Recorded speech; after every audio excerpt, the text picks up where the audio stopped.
Alright, ladies and gentlemen, since so many people seemed interested, I'm going to be giving you my top 10 favorite guns in Team Fortress 2. Please keep in mind, however, that this is my own personal list and I do not mean to upset anybody with it. In fact, please post your personal top 10 list in the comments. I'd love to see it because I'm sure everybody's is different. Now, without further ado, let's get on with it. Also, happy 50,000 subscribers! Number 10. The loose cannon takes number 10 for me because the knockback is satisfying to say the least, if not completely annoying to the person getting hit. And the longer you hold down the fire button, the less time it takes for the bomb to actually explode, allowing for some pretty precise kills. You also have a chance to double donker people, which usually kills them because of the massive damage it inflicts. Number 9. For number 9, I picked the upper hand. It's just a reskin default sniper rifle, but for some reason, I find myself playing a lot better when I use it. I know it's totally mind games related, but I guess I just enjoy the firing sound and the general look of the upper hand.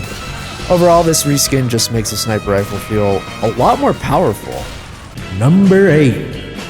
The Power Jack is a pretty nice weapon, coming in at my 8th favorite. Getting 75 health back every time you get a kill makes you a pretty formidable pyro, and the amount of times you'll get a crit help quite a bit. On top of that, you also run faster, which is a huge perk. The health leech that you get can save you from death, and it usually does. Number 7. The Widowmaker is a really hit-or-miss kind of weapon. You get ammo back equal to the amount of damage you give to an enemy, so you could, in theory, never have to reload your entire engineer life, so long as you hit every single time and do decent damage. Number 6. People will hate me for this, and please don't get mad, but I think the Gunslinger is single-handedly the most asshole-ish weapon in the entire game, but it is really fun. It's the easiest form of offense for the engineer. It allows you to sneak behind people and set up the mini-sentry in evil spots that completely break the game. You can also set up a mini-sentry somewhere and then, in theory, get a pyro to chase you and you lure him into a trap. I hate the Gunslinger, but I love it.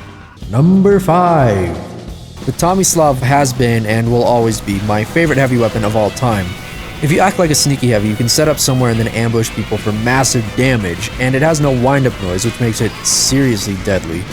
Really, if you play smart and stealthily, you become unstoppable. Number 4. The Eternal Reward is a very unique knife for the spy to use because it forces you to play much more stealthily than usual, as you can't disguise. To make up for that, you take the disguise over whoever you kill without any noise or puff of smoke as usual. This allows you to perform chain kills, and if the other enemies aren't paying attention, it's likely nobody will notice you. Number 3. I honestly can't say much about this one, because yes, it is another reskin, but seriously, nothing beats Pyroland. Running around a pastel wonderland with a rainbow shooter and everybody laughing when you attack them, it doesn't really get much better than that. Number 2. The black box is considered by some to be a garbage weapon, but I really enjoy it. You have 3 rockets instead of 4 to work with, but in return, you get health for every enemy you hit, which can save your life on most occasions. Number 1! I'm sure nobody expected this, but my number 1 favorite weapon in Team Fortress 2 is the stock shotgun. The stock shotgun is phenomenal. It does quite a decent chunk of damage, and honestly, most people underestimate the true power of the shotgun. You pull it out, you shoot people, they die, they get sad, I get happy, which is why it's my favorite. It's great, and I love it. Well, that's it for my top 10. Again, I'd love to hear about yours down below. If you guys want more content like this, you gotta let me know, but aside from that, hopefully you enjoyed, and I will see you in whatever video you see next.